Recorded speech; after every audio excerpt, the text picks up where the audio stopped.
como comentaba, es director de un nuevo diplomado de gestión y financiación del desarrollo de la UNSAM, y luego yo presentaré a los expositores de la jornada. Aldo.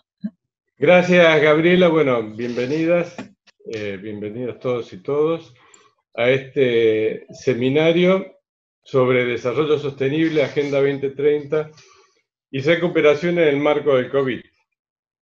Yo ya he sido presentado, así que quiero agradecer al PNUD por el apoyo para esta actividad, a Gabriela Caterberg por la coordinación y a René Mauricio Valdés, su representante residente, que va a ser nuestro expositor principal.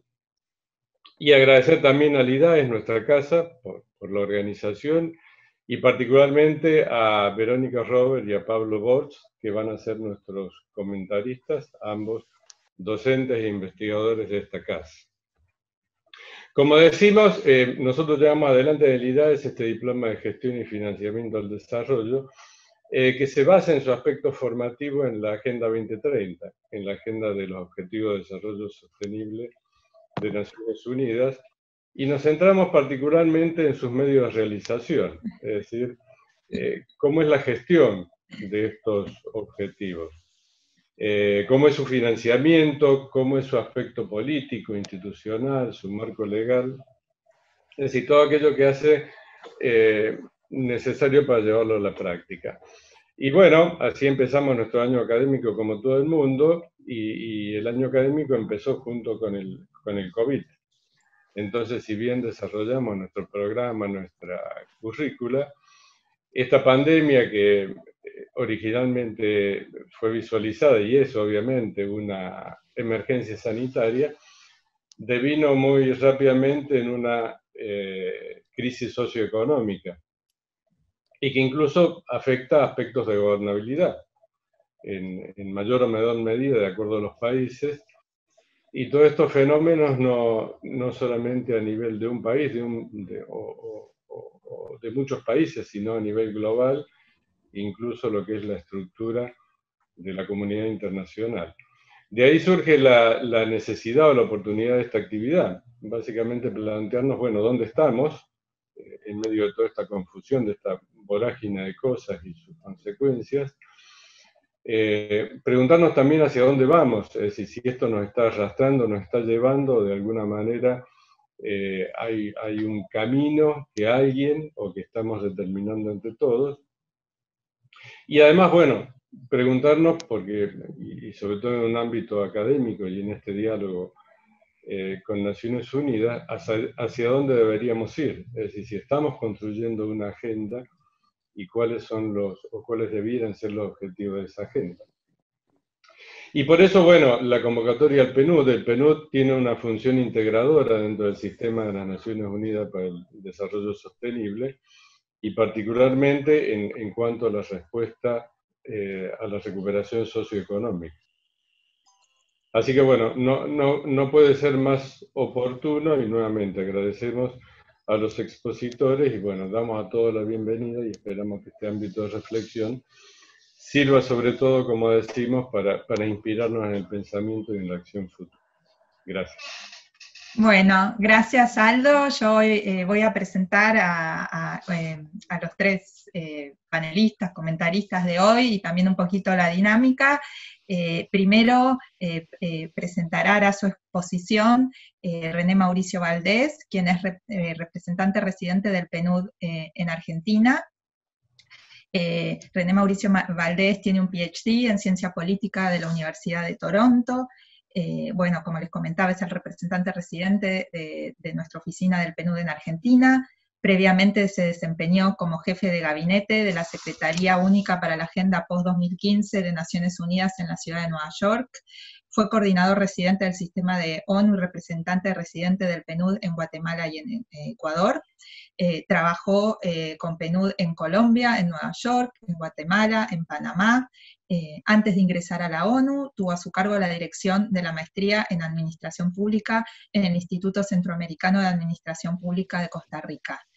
René Mauricio Valdés, entonces, ahora estará exponiendo sobre desarrollo sostenible, Agenda 2030 y recuperación en el marco del COVID-19. Luego expondrán como comentaristas los profesores Pablo Bortz y Verónica Robert. Y por último, habrá un espacio de preguntas y respuestas que me pueden mandar por chat y yo les comunicaré a los panelistas de hoy. Así que por favor, René Mauricio Valdés, gracias. cuando quiera. Gracias, Gaby, muy amable. ¿Cuánto tiempo tengo, Gaby, más o menos? Serían... Más o menos 25 minutos. Ya, bueno, suficiente, sí. Bueno, muchas gracias. Buen día. Gracias, Aldo, muy amable por la invitación. Colegas del UNSAM, por esta oportunidad que realmente valoramos muchísimo para compartir algunas ideas, y no cualquier idea, digamos, un poco la síntesis de la discusión a nivel internacional, de criterios generales que todos los que estamos enfrentando el COVID en el mundo, que somos todos, debemos o podemos tomar en cuenta a la hora de pensar en la recuperación post-pandemia. Y ciertamente en el momento en que empieza también la transición a salir de los momentos ojalá más graves ya pasados de la pandemia, estos son criterios que el secretario general de Naciones Unidas ha expuesto en algunos documentos que voy a citar, que quedan al final de la presentación referidos, que, como les digo, refleja ese debate en los órganos de Naciones Unidas, de la Unión Europea, de la OEA, de distintos foros mundiales, privados y públicos, sobre, pongámonos de acuerdo qué quiere decir esto de la recuperación del COVID, de modo que podamos trabajar juntos de manera colaborativa. El primer punto, desde luego, es que de esta no se salva nadie solo. Es una pandemia global y requiere colaboración a nivel global. Ese es un punto que, como sabemos, se ha vuelto incluso problemático y que hay que tener claridad en el momento en que nos encontramos. Bien, a propósito de estas cuestiones problemáticas, permítanme comenzar con esta imagen, se ve, ¿verdad? Que es el criterio que se dice en todas partes de que después de la pandemia tenemos que reconstruir mejor, reactivar para mejorar, para cambiar, no solamente reproducir lo que ya teníamos, que podría haber tenido ya muchos problemas de acceso, de calidad, de falta de esto, de falta, y no simplemente reproducir los errores a la hora de reactivar o de reconstruir los problemas que ya teníamos. Esto quiero hacer énfasis porque miren, esta frase... Terminó de hablar. Esta frase de reconstruir mejor o de build back better es una frase que vienen usando los colegas en todo el mundo que trabajan desastres naturales. Los colegas del área humanitaria, de respuesta a desastres humanitarios, como puede ser una inundación, un terremoto, un gran incendio, donde ellos siempre han expresado desde un inicio, su mantra es ese, reconstruir mejor, build back better, para que no se vuelva a dar esa inundación en ese lugar que se da todos los años, o que no se vuelva a construir las casitas en las laderas de los ríos para que en la próxima lluvia se los lleve otra vez, o para que las casas se construyan con estándares que permitan soportar por lo menos algunos temblores de 4 a 5 grados. Ese es Build Back Better. Es un criterio que viene del mundo humanitario para aplicarse a después, digamos, a las actividades post o de transición saliendo de un desastre, como en el que nos encontramos. ¿Sí? Ahora bien, es problemático porque resulta, y que muchos lo habrán visto, que este es el moto de la campaña de Joe Biden. Les quiero decir porque es una cuestión un poco compleja y siempre hay que aclarar que esto viene prácticamente desde el fin de la Segunda Guerra Mundial, usado por los colegas del ámbito humanitario. Criterios generales, que como les digo están en los documentos de Naciones Unidas y en muchísimos otros, la Unión Europea, etc.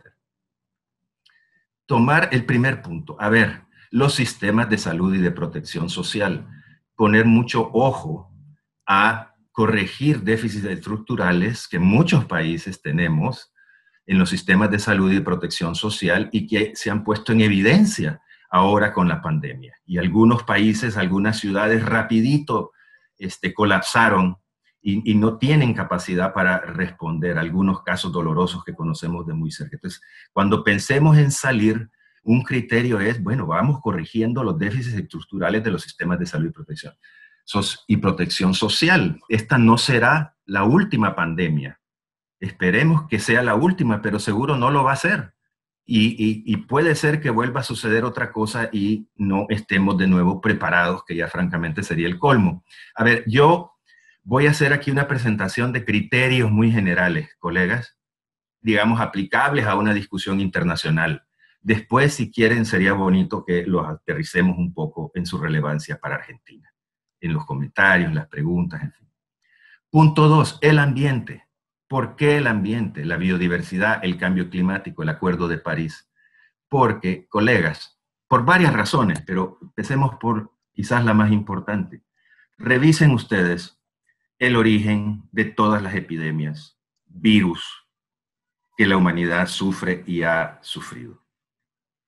Sí, todas son de origen animal, en un 90%.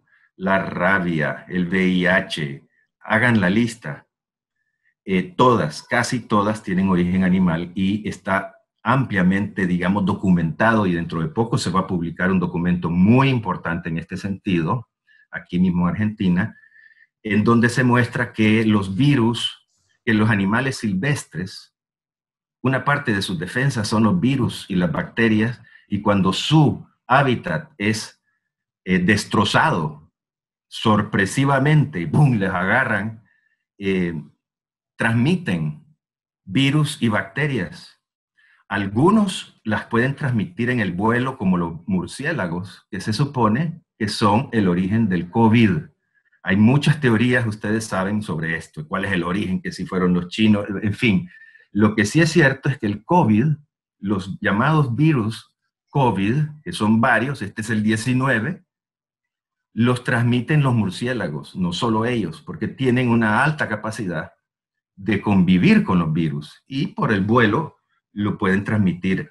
Esa es la principal hipótesis científica que se examina en muchos ámbitos, lo pueden ver en internet, con respecto al origen mismo del COVID, que lleva a recordar a todo el mundo la mayoría de las epidemias que hemos sufrido son de origen animal, y las más perversas, las más agresivas, son las que se desprenden de virus y bacterias de animales silvestres.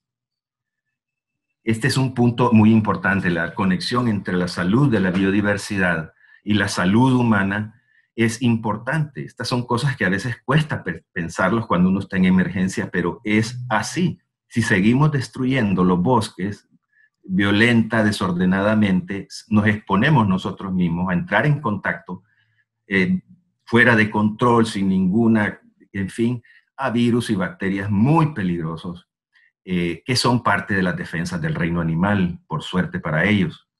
Ya vamos a ver algunas otras cosas con respecto al cambio climático y los combustibles fósiles que también vamos a tomar en cuenta en esta conversación, y mucho.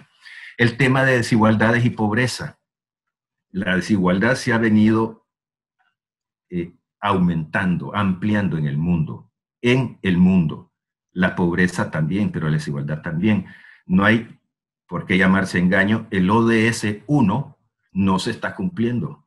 No se está cumpliendo en ninguna parte, salvo excepciones, de reducir la pobreza y en el mundo, incluso en el mundo desarrollado, las desigualdades y las pobrezas han aumentado de manera importante, como muchos seguro sabemos y que está ampliamente documentado, y que es parte del problema que están pasando esos países. Han dejado a mucha gente atrás y que ahora empiezan a darse cuenta. Entonces, no reproducir, ¿dónde teníamos? Miren ustedes que algunas de las comunidades más afectadas por el COVID, y que luego transmiten a toda la demás gente, porque el COVID no se queda ahí en la entrada de la villa, perdonen que lo diga así, pero algunas de las comunidades más afectadas en toda América, todo el mundo, son las más pobres, donde no había agua para lavarse las manos a cada rato, como nos recomiendan, como debemos hacerlo, y si no hay agua, y si no hay jabón, que aquí en Argentina no es ni tan grave comparado, hombre, lo digo con mucho respeto, con otros lugares. donde las vías son genuinos, qué sé yo, cómo llamarlos. Entonces, reproducir, cuidado con que simplemente reproduzcamos la pobreza y aprovechemos la oportunidad en el ámbito en que trabajemos, solamente en el sector profesional donde usted trabaje, en su disciplina técnica. Piense y pregúntese estas cosas, y lo que usted va a hacer ahorita va simplemente a reproducir los problemas que había antes. Acceso y a la regulación de la tecnología. ¿Por qué? Porque hoy todos hemos dado el salto tecnológico y no cabe la menor, por el COVID, ¿verdad? Miren, todos hacemos reuniones en Zoom. Yo he tenido reuniones con colegas que participan en nuestros proyectos en la zona norte de Argentina, allá en las montañas de Jujuy, que por primera vez líderes indígenas participaron en una reunión por Zoom. Por primera vez, y francamente estaban felices y funcionó muy bien. Hubo que buscar cómo hacerlo, y se dice que el COVID puede haber tenido algo bueno, que es este aceleramiento del uso de la tecnología que todos nos hemos visto obligados a hacer en muchos ámbitos, pero hay mucha discusión sobre los pros y los contras, no digamos los pros y los contras, los riesgos que implica la tecnología en muchos sentidos, en materia de privacidad, en materia de difusión de información falsa, de la vigilancia ciudadana, en fin, todo un campo. Recuérdense que es un campo nuevo que no está debidamente regulado. El llamado es, ojo, que esto va a acelerar los usos de la tecnología. Lo va a hacer, ya lo hizo. Y nosotros no tenemos marcos regulatorios aprobados, como les digo, para salvaguardar privacidad, veracidad, que no te estén controlando tu privacidad y entre en juego un poco la cuestión de las libertades democráticas. Hay muchos autores, entre ellos Harari, que más de algunos de ustedes habrá leído, que tiene un artículo importantísimo que salió en la revista Atlantic sobre esto, y cómo él argumenta que las grandes tecnologías están produciendo una gran centralización y concentración del ingreso. Y analiza, bueno, acuérdense que antes del celular, que salió hace poco, ¿hace cuánto salió el celular inteligente? 18 años, menos creo yo, no me acuerdo. Antes de que saliera esta herramienta para todo, había empresas que hacían relojes, otras que hacían música, unas que hacían cámaras, otras que hacían lámparas. Ahora, no, todo lo tienes aquí. Tus fotos, tus músicas, etc. Había una concentración sectorial, y el tema que se ha discutido, la gran concentración del ingreso en 4 compañías que manejan todo esto y que no están debidamente reguladas. Puede parecer una discusión compleja, lejana para nosotros, pero no lo es. Eso está sucediendo ya. Y hay que tener cuidado, por ejemplo, con la privacidad y el data mining, todas esas encuestas que nos mandan y que nos hacen el favor de darnos el perfil que tenemos para colaborar con los colegas, a cambio de que introduzcamos en una página de internet si te gusta el dulce, el azúcar, dónde vives, si eres el hermano mayor, menor, si te gusta comprar zapatos, en fin, y les estás regalando cantidades de información que después se usan para fines que pueden ser lícitos. Marketing se usa mucho ya, pero no está debidamente regulado todo el campo. Así que esos son 4 criterios generales introductorios. Perdonen que yo creo que el tiempo... 5 pilares esenciales a tomar en cuenta, que ya los hablamos un poco. Los voy a decir muy rápido. Esto viene del documento del secretario general de la ONU que resume estos debates. 5 pilares a tomar en cuenta en toda recuperación post-COVID y en la salida gradual. La salud primero, lo que decíamos. Ojo con los sistemas de salud y de protección social. Que salgan fortalecidos, no exhaustos. Que puedan dar un paso, ojo con eso, que puede haber otras pandemias similares. 2, proteger a las personas, a la gente en su individualidad, su familia, los sistemas de protección y los servicios básicos que lleguen, que no se suspendan en este momento, porque las personas más vulnerables son las más vulnerables a la pandemia. 3, una respuesta económica y recuperación económica centrada mucho en el empleo, en generar empleo. Empleo. ¿Y quiénes generan empleo? Las pymes, sobre todo. Y un I muy grande, los sectores informales, las trabajadoras del sector informal. Y no me salió trabajadoras por casualidad, porque hay muchas mujeres empleadas domésticas, para comenzar, pero muchísimos otros ámbitos que trabajan en el sector informal que no tienen seguro ni nada. Y cómo se llega ahí. Cuarto, una respuesta macroeconómica que tiene que ser global, mundial, con patas nacionales sin duda, pero también vista a nivel global, porque como decíamos, esto está pasando en todo el mundo y requiere una coordinación global, nos guste o no nos guste. Hay que buscarle el lado. A nivel nacional se habla de políticas fiscales y monetarias, de incentivos y subsidios. Estamos en pandemia. Se está muriendo la gente. Es una suerte de guerra en algunos casos más que en otros. A nivel internacional hay moratorias, se ha hablado de moratorias, distintos tipos de la deuda en los países de desarrollo. El Fondo Monetario, el Banco Mundial están ya trabajando en esto. Y esto ayuda en muchos sentidos porque va a haber que gastar mucho en la respuesta inmediata y en la recuperación. Y quinto, ojo con el tema de la consulta social, del diálogo social. Todo esto involucra conversar con la gente y no un plan tecnocrático desde arriba, donde ya lo sabemos todo y usted nada más hágalo, y tener estos espacios de promoción y participación ciudadana siempre y en todo momento. No se nos puede olvidar eso, podemos salir haciendo cosas que a la gente no le gustan o que no le entienden, y ahí tenemos problemas, porque a veces no nos ponemos en el lugar de la otra gente, que es algo que queremos hacer también nosotros en el PNUD a través de los colegas del Laboratorio de Innovación, que es una iniciativa que algún día podríamos conversar también, que pone mucho énfasis en eso, en el saber de la gente, en el saber de cómo resuelven sus cosas, y de ahí tratar de construir para arriba. Una manera de decirlo, digamos. Unas reflexiones finales.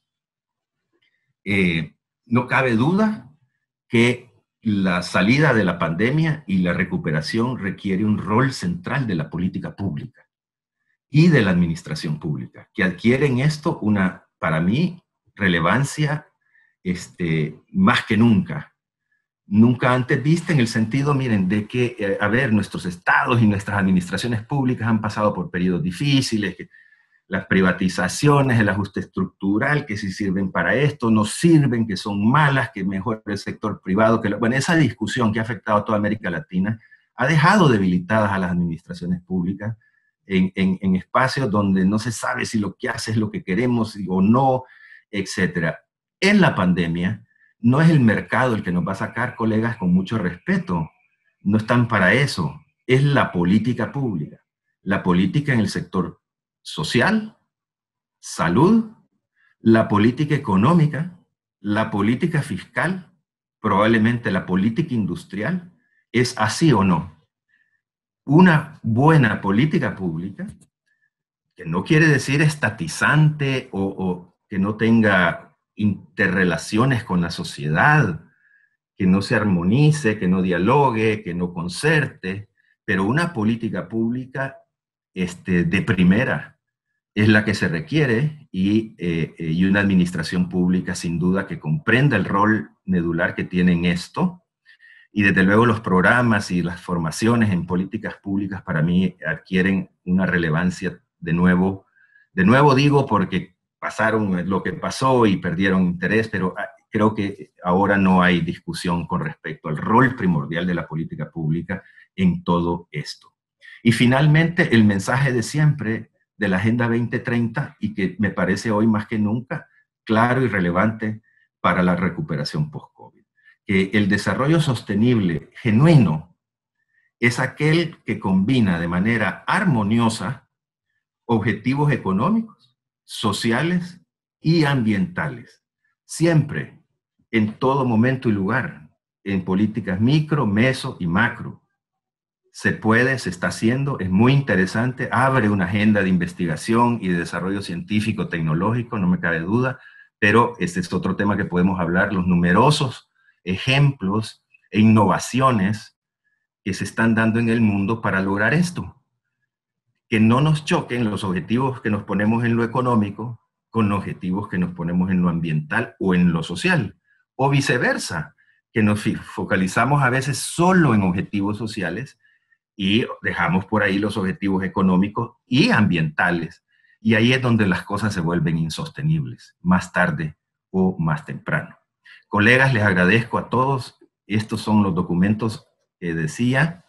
La de arriba, a ver, uno de ellos es el de abajo, si no me equivoco, es el informe completo de un estudio que hizo Naciones Unidas aquí en Argentina sobre el impacto inicial del COVID de manera multidimensional, tomando en cuenta aspectos económicos, sociales y ambientales que se siguen olvidando en las discusiones del COVID. Hay muchas reuniones donde se discute el tema de la post-recuperación o no invitan a los de ambiente, les aseguro que eso sucede por otro lado. Y no puede ser, lo digo con todo respeto y cariño. Ahí pueden encontrar eso, y el otro documento sinceramente no sé qué es, pero no, mentiras, es el de arriba, es un estudio económico, específicamente económico, muy bueno, lo digo pues hombre, con cierta falta de modestia, que realizamos con unas investigadoras muy importantes aquí en el país. De nuevo se los recomiendo, y muchas gracias Aldo y colegas, y quedamos atentos por cualquier comentario. Gracias Gaby. Bueno, muchas gracias René Mauricio, y ahora vamos a seguir con el siguiente comentarista, panelista. Déjenme sacar esto de aquí, que no sé cómo se hace. Sí. Mientras tanto, yo voy presentando a Pablo Bortz. Pablo tiene una maestría en Economía Política por Flaxo y un PhD por la Delft University of Technology en Holanda. Actualmente es investigador de CONICET y codirector de la Maestría en Desarrollo Económico del IDAES UNSAM. Trabajó en el Ministerio de Economía y Finanzas, en el Ministerio de Relaciones Internacionales, en el Banco Central de la República Argentina. Fue Associate Economic Affairs Officer en la United Nations Conference on Trade and Development y publicó numerosos artículos en journals internacionales sobre macroeconomía, crecimiento y finanzas. Así que, Pablo, bienvenido. Bueno, muchas gracias por la invitación, por la organización del evento. Mis comentarios van a ser apuntar sobre todo a plantear unos elementos sobre los aspectos macroeconómicos e internacionales para la recuperación en algunos de los pilares y principios que planteó René recién. Primero y principal, arrancar desde el plano internacional. Los países emergentes, los países en desarrollo han sufrido numerosos impactos durante esta pandemia en el plano internacional. El primero fue el tema de los precios de commodities, que tuvieron una caída abrupta, ahora se están recuperando. Un segundo impacto muy fuerte fue en el tema de las remesas. Han caído notoriamente las remesas hacia países subdesarrollados, y la salida de capitales, que fue muy importante. Esta salida de capitales y caída de las remesas, o sea, la escasez de divisas internacionales han puesto mucho estrés, mucha atención sobre la deuda de países emergentes. Y en desarrollo, subdesarrollados, medianos ingresos, Argentina pasó por, y está pasando por una experiencia así, pero también sobre todo en África, muchos países africanos estaban muy endeudados. Hay problemas similares en otros países de América y en Asia. Esto plantea dos cuestiones, a mi juicio, dos pilares a discutir para la recuperación. Uno es el tema de la moratoria, como bien decía René, el tema de la moratoria para muchos países subdesarrollados, endeudados. Hay voluntad de fuentes oficiales, pero no se observa ningún interés de los fondos privados, que son acreedores de muchos países. Hay que replantear los mecanismos de reestructuración de deuda, que hoy en día, digamos, hay una falta de un marco obligatorio que contemple no solo los intereses de los acreedores, sino sobre todo el de los países deudores. La moratoria es un primer paso. Hay iniciativas con distintos grados de consenso, pero no se ha involucrado el sector privado. Es realmente importante que se involucre el sector privado para atender este problema que amenaza con obstaculizar la respuesta a la pandemia. Y el segundo tiene que ver muy vinculado con el sistema financiero internacional, con el que la falta de un mecanismo que provea de financiamiento externo en divisas a países subdesarrollados en momentos de estrés como los que han pasado durante esta pandemia. Hoy los tímidos intentos de avance que hubo, de expandir la capacidad de préstamos del FMI y no solo los préstamos, sino la emisión de nuevos derechos especiales de giro, han sido obstaculizados. Es importante poner en la agenda una reforma del sistema financiero internacional. Esto también impacta sobre la necesidad de los países en desarrollo de adoptar un mejor manejo de la cuenta financiera, de la respuesta ante esta volatilidad y atenuar esta volatilidad de los flujos financieros de capital. Recordemos que al principio de la crisis la salida de capital de países emergentes, de países subdesarrollados, fue sin precedentes, no tuvo precedentes. Fue más fuerte que la del 2008, más fuerte que la del 2013. Se fueron muchísima plata, alrededor de 100.000 millones de dólares en un lapso muy corto de tiempo. Y esto ha impactado, por ejemplo, en las posibilidades de estos países de financiarse en moneda doméstica. El principal impacto ha sido sobre los mercados de deuda en moneda doméstica. Hay una tímida recuperación, pero está guiada por el endeudamiento en moneda extranjera, reavivando uno de los mayores peligros para la integración financiera, como lo ha experimentado la región a lo largo de sucesivas crisis de endeudamiento externo. Y para ir llevando esto del plano internacional al plano monetario y financiero, esto implica una política monetaria, repensar la política monetaria, la participación de los bancos centrales en, como dije, lidiar con estas volatilidades externas, pero a la vez hacer espacio, asegurar un espacio de política para encarar una política fiscal que dé respuesta a la pandemia y a los desafíos hacia el futuro. El Banco de Pagos Internacionales, el BIS, por sus siglas en inglés, ha emitido unos reportes muy interesantes en los que impulsa a los bancos centrales de países subdesarrollados a involucrarse más activamente y romper ese mantra de aislamiento de la política fiscal, para involucrarse no solo para lidiar con las volatilidades cambiarias y financieras, sino para dar espacio a una respuesta de política fiscal.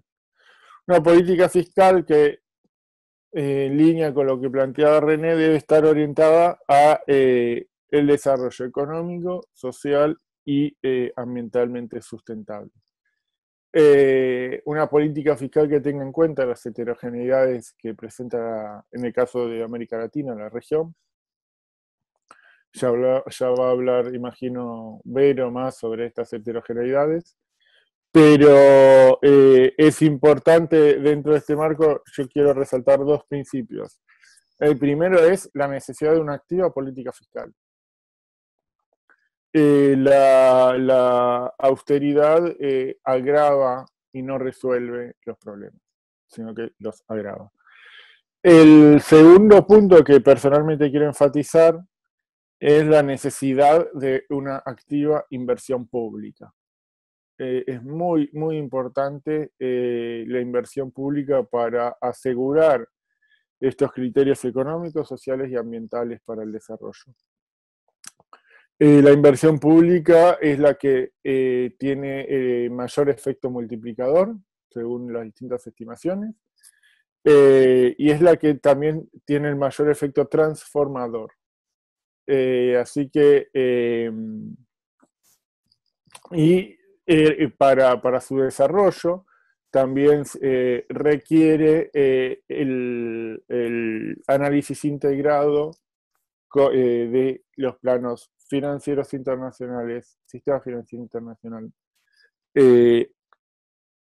análisis de la deuda, de sostenibilidad de la deuda y de una activa política monetaria para respaldarla. Esos eran básicamente los comentarios que había preparado para hoy. Vero creo que es la próxima comentarista.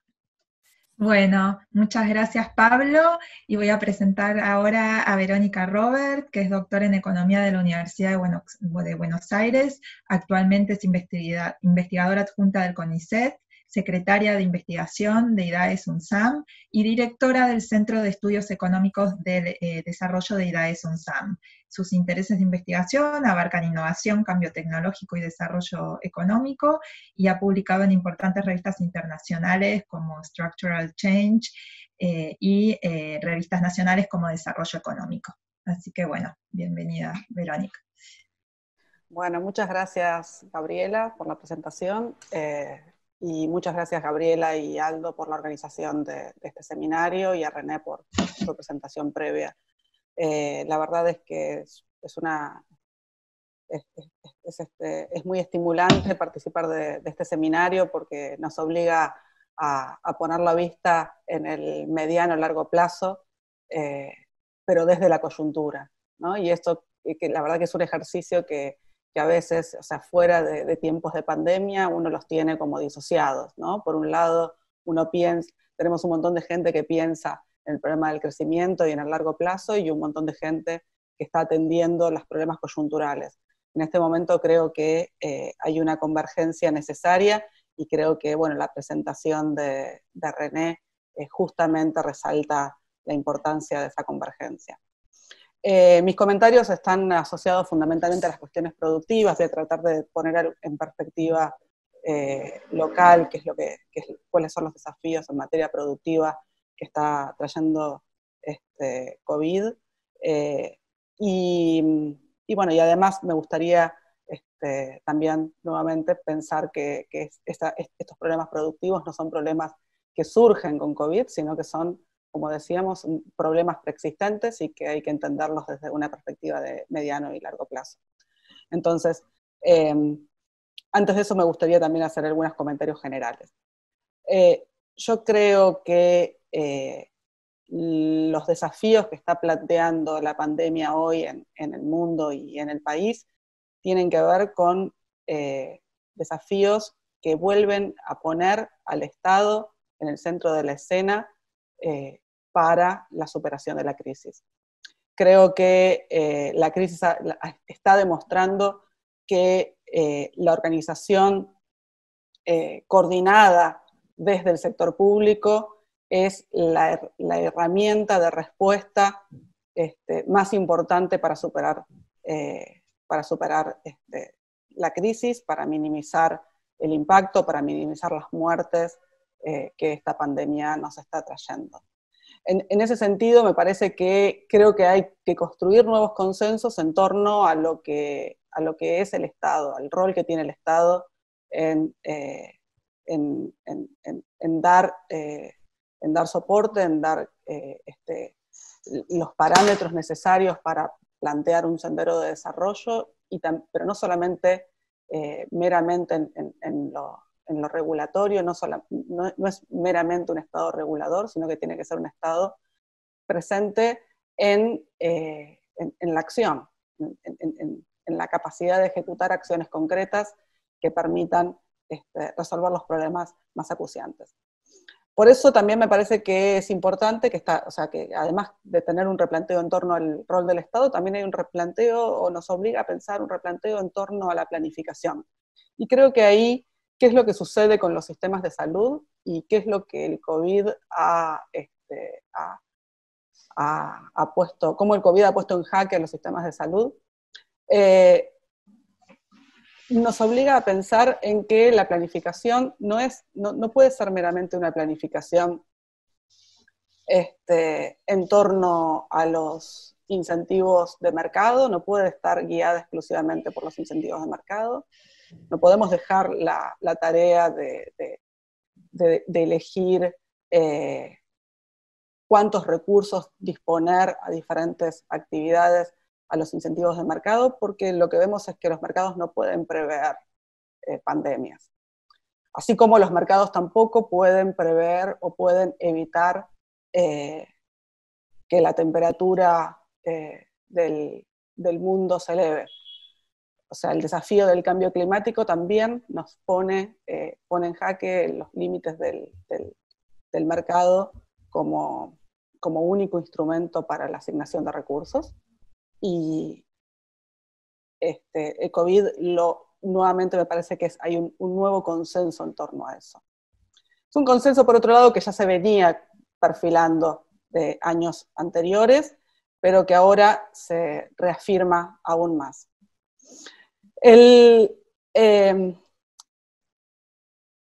Un elemento adicional tiene que ver con un replanteo sobre el funcionamiento de las cadenas globales y los sistemas nacionales de producción. COVID ha demostrado que las capacidades de abastecimiento de insumos críticos en momentos de crisis es difícil de asegurar a través de los mercados internacionales. En esos momentos es donde vimos cómo los principales países frenaron el comercio de insumos críticos como respiradores, pero también en insumos mucho más básicos como barbijos o trajes de bioseguridad. Que los países que tienen capacidad industrial han podido responder mejor, han podido responder más rápidamente a las demandas de sus sistemas de salud ahí dañados. Entonces, creo que ahí tenemos algunos consensos que me parece que vale la pena reafirmar. Ahora bien, ¿cómo está afectando hoy a Argentina en el terreno productivo el COVID?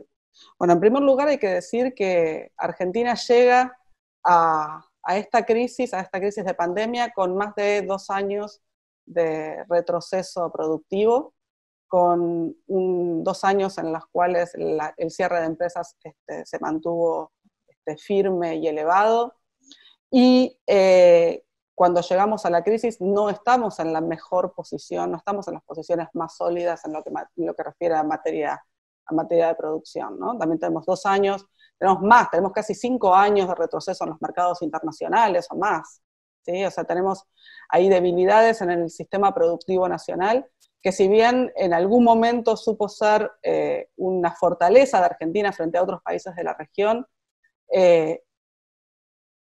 varias décadas de deterioro, y en particular los últimos años, hacen que el momento en el que llega COVID sea un momento crítico en materia de producción. ¿Qué es lo que provocó COVID en nuestro sistema productivo? La pandemia, en realidad, provocó que abril sea uno de los años abril sea uno de los meses de mayor caída histórica en la economía argentina. Y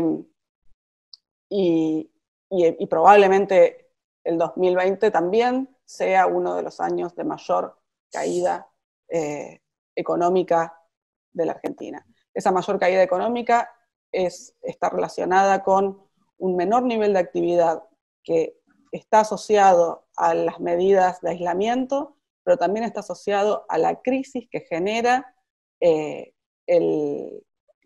que genera todo el impacto que genera esta crisis sobre la demanda, sobre el empleo, sobre los niveles de ingreso.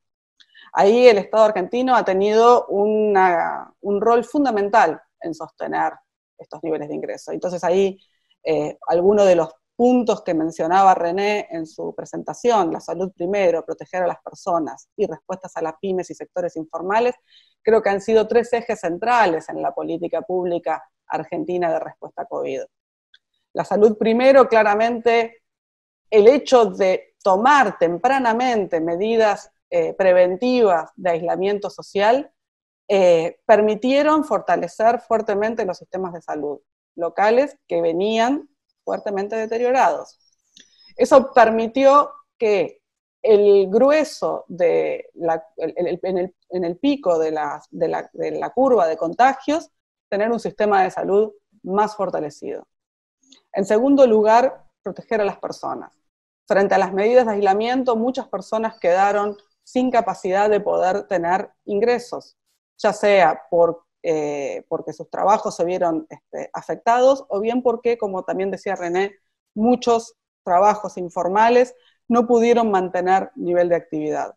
¿Esto qué significó? Significó que el Estado argentino diera el ingreso, un ingreso adicional de emergencia para un número muy importante de población y que hoy representa casi el 1% del PBI en materia de recursos.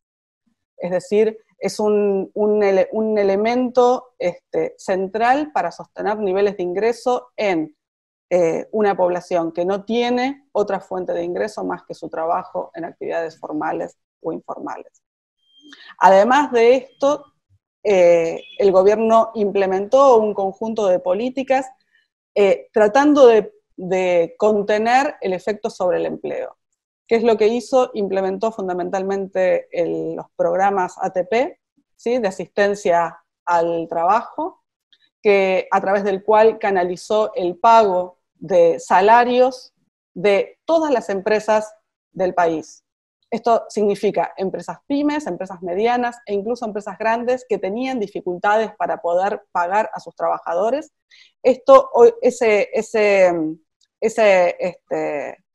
Ese programa representa 0.75% del PBI.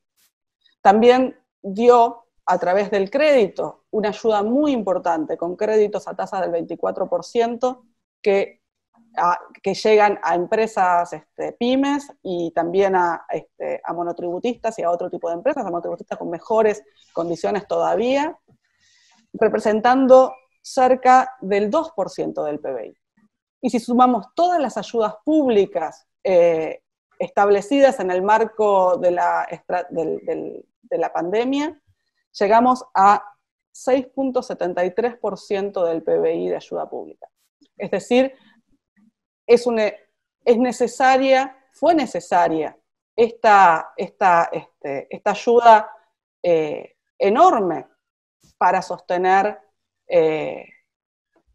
No hay que hablar de normalidad, es muy difícil hablar de normalidad. No era una normalidad antes, no es lejos, mucho menos es una normalidad ahora, pero para sostener, digámosle, la vida en esta pandemia. Quiero decir que hoy los niveles de actividad se están recomponiendo. Desde el mes de abril los niveles de actividad fueron creciendo y hoy estamos prácticamente a los mismos niveles que marzo del 2020, es decir, previo a la crisis. Sin embargo, este nivel de actividad promedio, que se asemeja a los niveles previos a la caída más fuerte, está atravesado por una enorme heterogeneidad. Aquí tenemos un conjunto de empresas que pudieron responder y pudieron reacomodarse a las nuevas circunstancias a partir de la implementación de protocolos de seguridad, a partir de la implementación de protocolos de salud y higiene, a partir de un trabajo organizado y sobre todo a partir, estoy terminando, sobre todo a partir de, bueno, pudieron mejorar sus niveles de actividad, fundamentalmente el sector industrial, pero muchos sectores, en particular los sectores de servicios, los sectores de turismo, los sectores de restaurantes, hotelería, los sectores de servicios en general, que por otro lado representan la mayor parte del empleo argentino, siguen teniendo niveles de rezagos muy importantes en su nivel de actividad. Así que el desafío de aquí en adelante es cómo recomponer los niveles de actividad para que lograr una recuperación homogénea. Con esto termino, así dejamos lugar a comentarios del público. Muchas gracias, Verónica. Bueno, muchas gracias a los tres panelistas, súper concisos y precisos. Bueno, y damos espacio, si quieren, por el chat, acercarnos o compartir alguna inquietud para transmitírsela a las y los panelistas.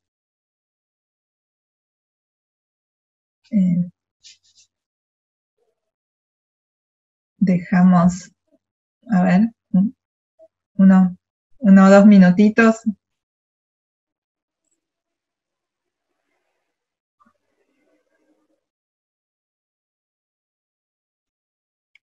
No sé si mientras tanto René Mauricio, Pablo o Verónica tienen alguna reacción o comentario respecto a los otros comentarios, o Aldo, que se realizaron, si quieren decir algo más a partir de lo expuesto por los colegas.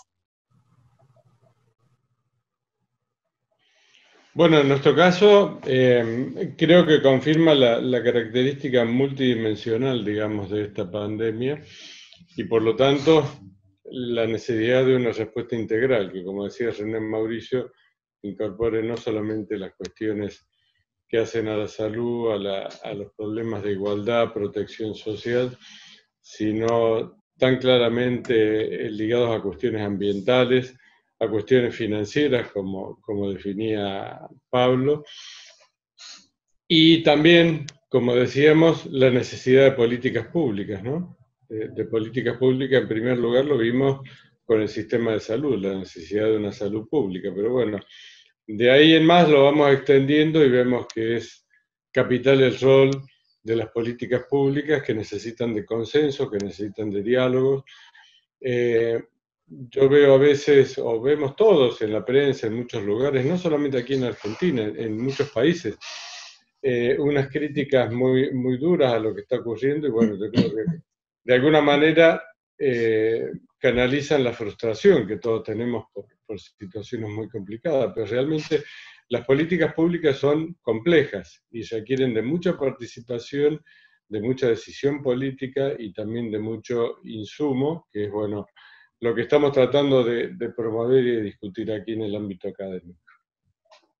Eso como una breve reflexión. Perfecto. No sé si Pablo o René Mauricio tienen alguna otra reflexión. Acá, si no, les acerco una duda, una pregunta que hay.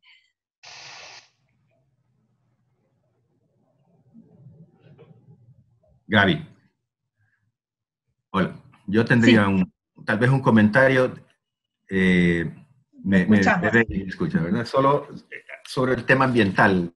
Disculpen que no hablé cosas que me parece que deberíamos haber tocado, que tienen que ver con el Acuerdo de París. Solo hacer un poco de énfasis en ese tema, y que es, que no lo toqué, que es central en toda la discusión de el reconstruir mejor, que es problemático, ¿verdad? Porque se trata de reactivar actividades económicas y sociales que se fundamentan, desde luego, en el consumo de combustibles fósiles.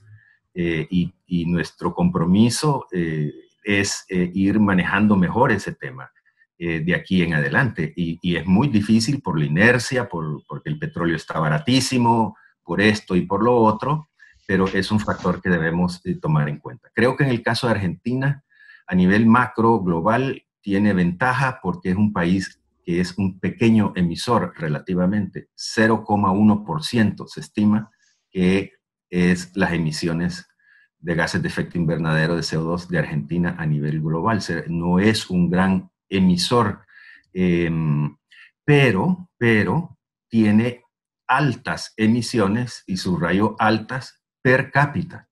Ese es el tema de Argentina. A nivel internacional, tiene margen para negociar porque se supone que los compromisos más fuertes los tienen que hacer los países que más emiten y que los que menos emiten tienen un mayor tiempo para hacer su transición, como es claramente el caso de Argentina. El tema, de nuevo, para mí es las emisiones per cápita y que ahí tiene mucho que ver la actitud de cada uno de nosotros en lo individual. Puede tener un impacto importante, porque esto tiene que ver, por un lado, y miren, es alta, comparable con las de los países que a nivel global son grandes emisores. ¿Y por qué es tan alta la emisión per cápita en Argentina? Por varias cosas que está estudiada y documentada, pero que amerita, en mi opinión, más estudio. Primero, porque es poca gente, relativamente es poca población, en un país enorme.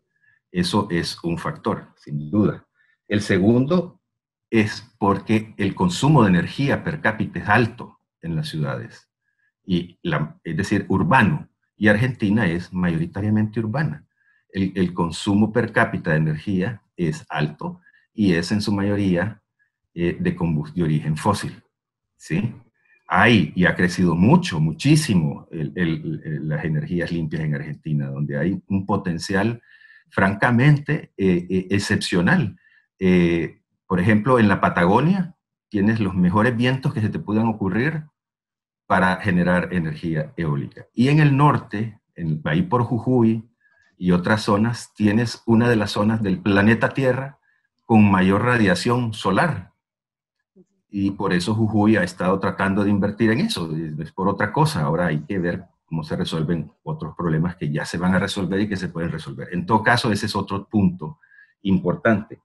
El otro es que ha habido mucha pérdida de bosques, ha habido mucha deforestación para meter cultivos, sobre todo pues cultivos comerciales en los últimos años que se han expandido mucho. Eso afecta también la posibilidad de Argentina de absorber a través de sus bosques gases de efecto invernadero, y entonces la cuenta neta afecta el consumo per cápita. Y finalmente, el famoso y dichoso tema del consumo de carne, contra el cual yo en lo personal no tengo nada, les puedo asegurar. De veras que yo creo que si Dios nos dio colmillos, como a los jaguares, a los tigres, a los perros, es porque somos carnívoros. Ahora, otra cosa es que seamos unos salvajes y que no organicemos bien y con respeto a los animales estas cosas, y que se puede comer carne inteligentemente. Hay mucho trabajo ya aquí mismo en Paraguay y aquí en Argentina. Algunos colegas están haciendo cosas interesantes de lo que llamamos variadamente ganadería orgánica o maneras de recuperar el metano que generan los rumiantes, y solo los rumiantes, que ese es parte del problema. No es tanto la carne que nos comemos, sino el metano que emiten los rumiantes constantemente mientras están rumiando, y que en Holanda están tratando de capturarlo. Se puede capturar, hay modos, y generar la luz para el lugar donde se trabaja, por lo menos. Por ejemplo, y capturarlo. El metano, quisiera recordar, es 3 o 4 veces más contaminante que el CO2. Entonces, existe ese tema, y no tiene, creo yo, de veras, que proponerse uno que ya no se críen vacas ni se coma carne. Yo creo que esto ofrece oportunidades sin duda importantísimas de exportación de Argentina y para la nutrición de su propia gente, por supuesto. Pero hay un tema que se puede trabajar. Les digo, hay finqueros, hay gente, ganaderos, algunos vinculados a ciertas organizaciones basadas en la fe con las que nosotros trabajamos y que apoyan la Agenda 2030, que ya están trabajando en eso, ellos en su finca, viendo cómo se hace esto, que como nos sucede con muchas empresas en muchos ámbitos, uno llega y se da cuenta que no son nada del otro mundo, que son cosas que se pueden hacer poco a poco. Ese es un punto importante, y resumo que ojalá que la recuperación no sea simplemente acelerar las emisiones. Han bajado las emisiones de Argentina por las razones equivocadas. Alguien midió la contaminación, salió en los periódicos, del aire en Buenos Aires, y bajó enormemente, mejoró el aire maravillosamente en Buenos Aires en estos días de pandemia, y que vamos a volver simplemente a contaminar el aire En fin, eso es lo que quiere decir, ilustra en la relevancia del tema ambiental, por favor, con énfasis en la biodiversidad y en el cambio climático, en la recuperación COVID. Gracias. Gracias. Acá les comparto una de las preguntas. Una de las preguntas que se realiza es, dado la estructura federal de nuestro país, en cuánta medida deben ser específicas o más generales e integrales las políticas públicas para aplicar en este contexto de recuperación. No sé si Pablo o Verónica quieren hacer alguna reflexión. Sí, a mí me gustaría hacer una reflexión en torno a eso y también retomando algunas de las cuestiones que decía René recién, relativo a que la recuperación tiene que ser una recuperación ecológicamente sustentable y que, digamos, que se alinee con los objetivos de mitigación y adaptación al cambio climático, porque es una necesidad innegable de acá a futuro. Creo que ahí la pregunta también, más arriba también menciona sobre la importancia de la planificación y qué tipo de planificación tiene que hacerse, cómo tiene que ser la planificación, sobre todo teniendo en cuenta el federalismo de la Argentina. Creo que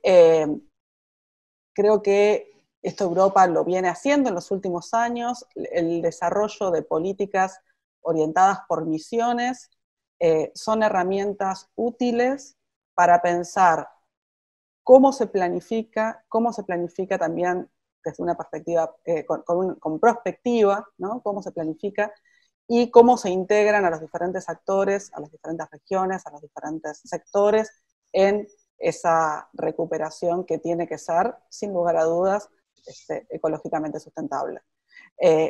Por ejemplo, en Europa se están promoviendo políticas por misión que lo que hacen es tomar grandes desafíos sociales. El desafío medioambiental es uno de los desafíos que guía gran parte de la política en la Unión Europea. También están los desafíos como los desafíos del envejecimiento poblacional o los desafíos de la gestión de las grandes ciudades. Esos desafíos sociales, grandes desafíos sociales. Para América Latina podemos incluir los desafíos de la desigualdad, los desafíos del cambio estructural. Esos desafíos lo que tienen que hacer es identificar áreas de acción, sectores que van a incidir en cada espacio y regiones que también van a incidir en cada espacio. Una política de recuperación productiva tiene que ser una política que atienda las desigualdades regionales. No podemos tener crecimiento a expensas de mayor desigualdad. Así que creo que sí que hay que hacer una planificación considerando la heterogeneidad regional, hay que hacer una planificación considerando los grandes desafíos sociales que enfrentamos, y eso implica justamente no ir en contra del medio ambiente, sino todo lo contrario, utilizar el desafío del medio ambiente como un disparador para política tecnológica, para política industrial, para política de cambio estructural, para política de construcción de capacidades, de formación. O sea, la pregunta es, ¿qué capacidades necesitamos para, por ejemplo, implementar grandes parques eólicos que permitan cambiar la matriz energética argentina y aprovechar los vientos de la Patagonia? ¿Qué capacidades necesitamos, por ejemplo, en tecnologías de materiales? O sea, las palas de los molinos, hay mucha investigación relacionada con qué material es el apropiado, porque los vientos en Holanda no son los mismos que los vientos en Argentina, y una pala que funciona en Holanda se quiebra o se rompe en Chubut. Así que ahí hay espacios en los que hay que hacer política de innovación que nos permitan entender mejor cuáles son los materiales, políticas de formación que permitan hacer carreras específicas en sectores que son estratégicos, y a su vez eso permite eventualmente favorecer a un tránsito hacia una matriz energética más sustentable.